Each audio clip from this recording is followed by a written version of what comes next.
One of the reasons why a lot of brothers, usually brothers who are outside of the Porn Reboot program, struggle with understanding our concepts is because they do not have the ability to critically think. And simple, what I mean by that is they're not working on it. You need to stop.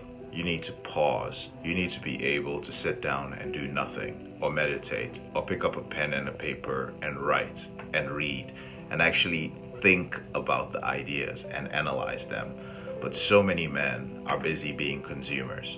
You're consuming things on YouTube, you're consuming all sorts of information, you're never putting pen to paper, you're never sitting down to pull out your own ideas or analyze these.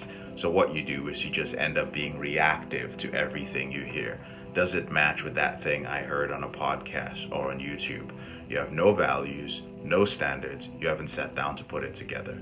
Critical thinking.